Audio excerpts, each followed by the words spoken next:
Raven Belasco. Thank you for joining us here on Behind the Fiction. I'm so excited to be talking to you, Steve. And I am excited to be talking to you. Your first book is coming out on April 22nd. The title of the book is Blood Ex Libris, and it is book one in the Sex and Blood and Ancient Scrolls series. Yes. So congratulations for that. I'm it's been the work of years getting here. So I just every day is so exciting. Everything that I get to do towards this process is amazing. Well, I want to talk about the book in some detail, but before we do that, I mean, you kind of mentioned this journey that you've been on. So let's dig into that a little bit. And so what's this journey actually been like for you? Well, in 2013, I actually dreamed one of the sex scenes in the novel. And a little random, yes, but I woke up and I knew so much of the backstory and so much about the character, and I just said, I can't throw away this gift. I mean, this book has just jumped into my head, and I've got to do something about it. So I just plunked myself down in front of a computer and started on it. I'd started novels before, but I'd never finished them. So this was like, okay, we're gonna do it this time. We're gonna get through to the end. It's gonna happen. So And how did that process? I mean, you wake up, you've had this fully formed scene in your mind. I mean, what do? You sit down at the computer and you just start typing it out. What happened? I wrote the sex scene. I wrote the dream down first. Didn't want to lose any of that. But then I went back to the beginning, and then I started both writing it and researching it sort of at the same time. A little crazy.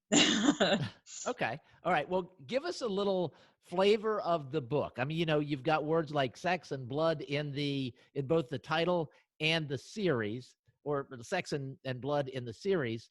So give us a sense of the first book itself and the characters, that kind of thing.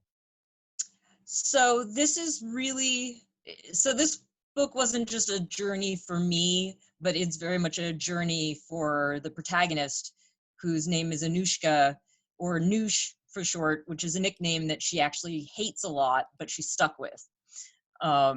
And she is bored out of her mind. She's overqualified, but working as a librarian in a small town in the middle of somewhere in America. And she's just, killing time basically, and not realizing that she's not even really alive. And then this dark and handsome stranger, he's not too tall actually, shows up, and so not a cliche. Not a cliche. We're just a bit shy of the cliche. We're 2 inches short of the cliche. Exactly.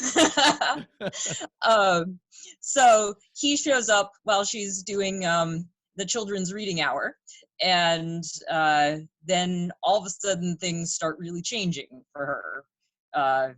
First a little bit slowly, and then it really snowballs. Okay, so would you describe this as it's paranormal, right? It's a paranormal story. Yep. I mean, there's so many categories these days. Yes. One that I like is we've been calling it dark urban fantasy. Okay. So that feels like a good niche to fit it in. But there's vampires in it, so I can't say it's not paranormal. Mm-hmm. And so for dark, how dark are we going in this one? Well, she really has to go on a journey, or this isn't going to be a very exciting book considering where we're starting. So, and then also, actually, there is the fact that, vampires are considered very sexy nowadays, but the original vampire myth is not sexy. If you look back to the original myths, vampires are really nasty creatures. If you look at, one of the first vampire films, Nosferatu, Mm-hmm. he's not a sex symbol. And I wanted to hark back to the horror roots of the vampire and not just have them sort of, whoosh in and be all just pure sex and then whoosh out. So it does get a bit dark in there, and there is a fair bit of blood, as the title warns you in advance. Okay, so what are your plans for the series? Um, And well, I the don't book, mean like what's going to happen with yes, the stories. I mean right. like when will book 2 show up? When will book Oh, 3 show up? That kind of that's thing. easy. That's easy. Whoop, we lost the phone. All right, there we go. Okay, and we had a brief shot of your T-shirt there, so we need to go into some detail on There we that. go. There we go. We can check out the. Got a little bit of a um, skeletal structure going there. Yep, and I actually did do a lot of research for the novel, looking really deeply at anatomy and physiognomy and biology, uh, just so that the blood drinking could be realistic, but also so that my vampires could have some basis in reality. Even though obviously vampires don't exist, cough cough, except for the people who know they do. But um I wanted my vampires to not, for scientists to be able to read my book and not shudder too much at how ridiculous it was. So but yes, these books are coming out every 6 months on the dot. Okay. All right, So good. So this is different than the typical LMBPN series where you might expect books to come very quickly. So we want to let people know that you've put a lot of time into these books, and they just can't be produced every few weeks. no, they really can't. There's the vampires have their own language, um, and I've spent a lot of time building that from the ground up. And there's a whole culture which is going to be explored as the series goes along. Noosh will be discovering it as the readers do. Um, so there's a lot of background and a lot of world building in this series. Okay. Tell me And about your reading habits. What do you like to read? anything that doesn't run away so fast I can't catch up to it uh, Great is answer. my basic thing. I first fell in love with fantasy, just the classic like sword and sorcery. The very first thing I was excited to read was Lord of the Rings, but that was because my mom was really into it and she couldn't wait until I was old enough to be into it myself. So she read it to me first when I was about 5, Oh, and wow. actually, yeah. So I had like orcs running around fighting wizards in my head from that age. And then going to school and having people trying to get me to read the stuff that they, give you when you're first learning to read was extremely disappointing. And I was just like, no, this is not not what books are supposed to be about. But then in high school, I discovered science fiction, and that just like stole my heart. And I'm a huge, like, just the full range of science fiction and fantasy. I will just buy and read. So what But I specifically science fiction wise, what do you like? Is it like space opera type stuff or land-based stuff? um I don't really like care. It's like really, like, I just like, I'll go full space opera, but then also just like a really sort of quiet psychological investigation of how, like, something in the future might just involve the small changes in people's lives. Hmm. I'll you know the full range of science fiction. But the first, yeah, I guess the best way to explain it is the first 2 authors that I read deliberately going out there to read science fiction were Robert Heinlein and Samuel Delany.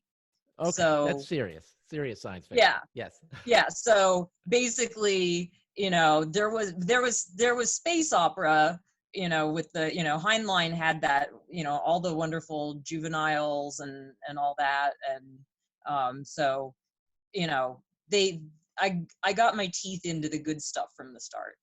All right. So aside from But then also I'll read historical novels and crime novels and just everything. so across the board, you are a reader. Yeah. Oh, I am a devourer of books. Okay. All right. So we've talked a little bit about the writing part of the process of becoming an author, but there's more to it than that. There are all these things that you're either you already knew or you're beginning to figure out as you get closer to publication. Things Yes. like the creation of a blurb and how do you attract readers and what's the right genre. You talked about the genre earlier. As you mentioned, there are I wish I knew how many different paranormal and sci-fi categories and subcategories and subcategories there are, and how to find the right one. There's a big learning curve. So what's that been like for you?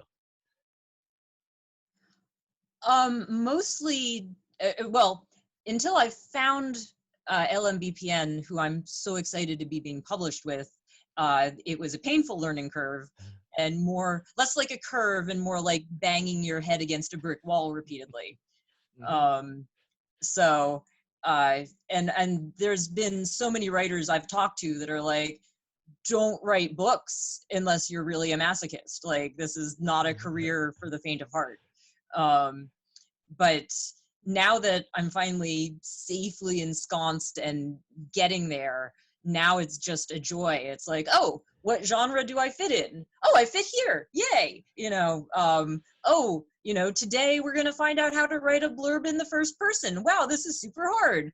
You know, I like challenge. So the process, while being fun, is definitely not boring. It's keeping me on my toes. And without turning this into a commercial for LMBPN, one of the nice things about working with LMBPN is that there's this massive group of people that you can pull information from and that can help with various things and guide you and help with advertising and things like that. That is so true, and I'm so happy. Like, I went from trying to do this by myself to having a team of people who care about me and who care about the book, and also who will just sit down and have a chat. Like, I mean, Hmm. it's amazing.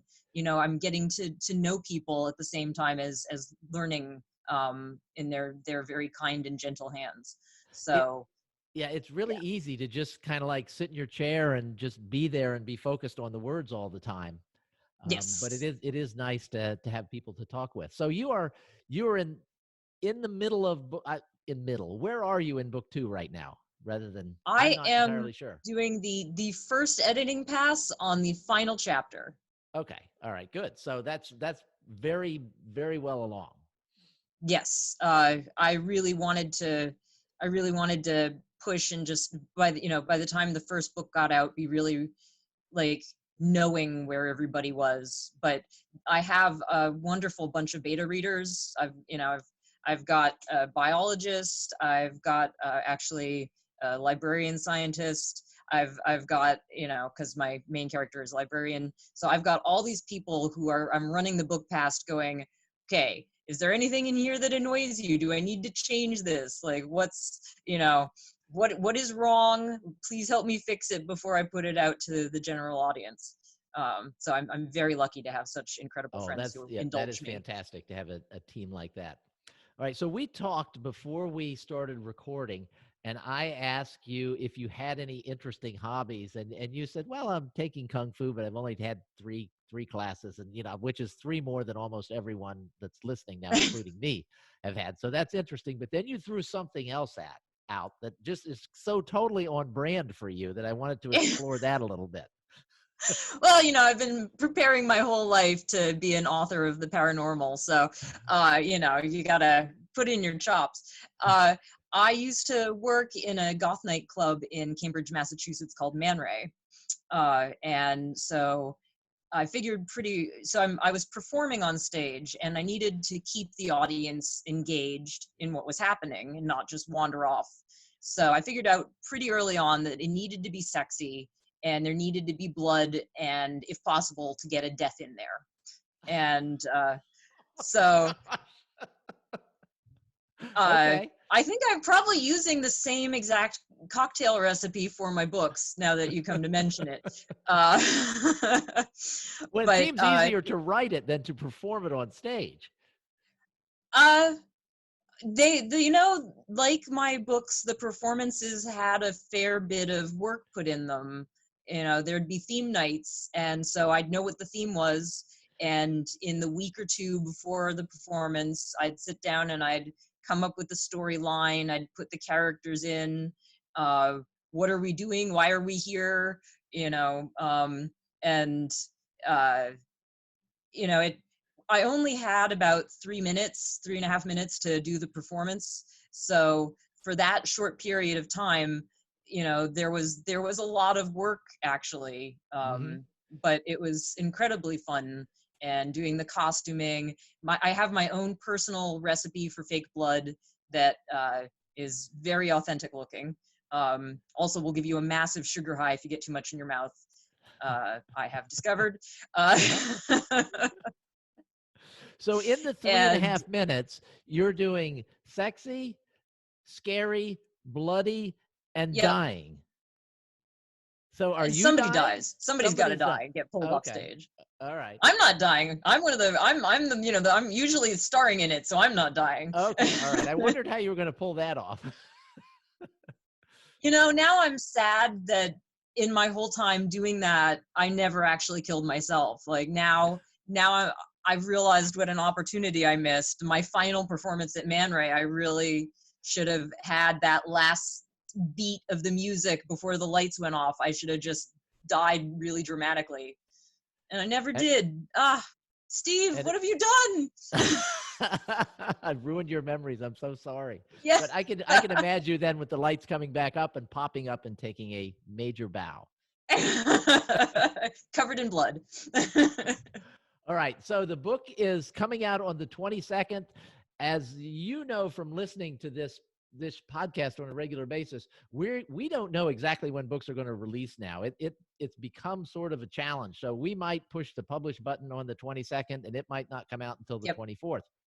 So it will be coming out sometime around the 22nd. We're really excited about this new series. We're really excited to have Raven Belasco working with us at LMBPN. How can people, Raven, how can people connect with you? What's the best place to do that? Well, I'm on all the social medias, and you can just search my name. But the easiest thing is if you go to my website, it's ravenbelasco. Co. Oh, that's clever. That's clever. All right. So Thank you. we will link to that in the show notes. We will hopefully have a link to the book because the book will be out by then, we hope. And give this series a try and then be prepared to wait a few months for the next book, which is well underway. Yes. Wait a bit. That gives. I really hope to have fan engagement. I'm a huge fan. I've contacted so many authors that I admire and talk to them. So I would really love to be talking to people about my vampires and my characters. And so this just gives people time to really think about what's happened in the story and talk to me about it if they like.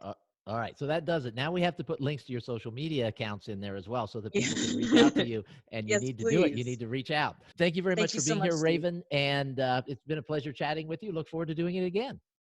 This has been such a pleasure. I look forward to it. Thank you. Thanks.